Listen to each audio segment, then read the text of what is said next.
নামাজ কাজা হলে কাজা নামাজ কোন সময় আদায় করা উচিত? যেমন ফজর নামাজ কাজা হলে জোহরের জামাতের আগ মুহূর্তে পড়া যাবে কিনা বা পরে পড়া যাবে কিনা।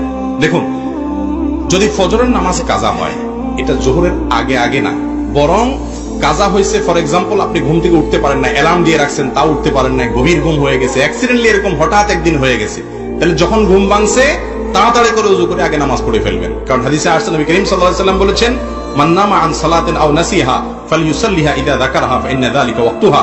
কেউ যদি ঘুমের কারণে নামাজ পড়তে না পারে বা ভুলে গেছে, তাহলে এরকম ব্যক্তির যখন স্মরণ হবে বা ঘুম থেকে উঠবে সাথে সাথে সে নামাজ পড়বে, ওইটাই তার ওয়াক্ত। আপনি বললেন যে কাজা যেহেতু হয়েই গেছে, থাক তাহলে একসাথে জোহরের সময় পড়বো, এটা উচিত না। উচিত হলো কি করা ভাই, ঘুম থেকে উঠার পর যদি নিষিদ্ধ সময় না হয় তাহলে ওই টাইমে কি করা, 7টা বাজে ঘুম ভাঙছে, 8টা বাজে ভাঙছে, 9টা বাজে ভাঙছে, তাহলে উযু করে অন্য কাজ করে আগে নামাজটা পড়ে ফেলান, তারপর অন্য কাজ করবেন। আর যদি আপনি সেটাকে বিলম্ব করেন তাহলে জোহরের ওয়াক্তের আগে জোহরের নামাজের জামাতের নামাজ পড়ার আগে আপনি কি করবেন, এই ফজরটা পড়ে ফেলবেন। আর যদি কোনো কারণে এত দেরি হয়ে গেছে যে আরেক ওয়াক্ত নামাজ শেষ হয়ে যাচ্ছে এমন অবস্থা, তাহলে সেই ওয়াক্তটা পড়ে ফেলবেন, তারপরে কাজা করবেন।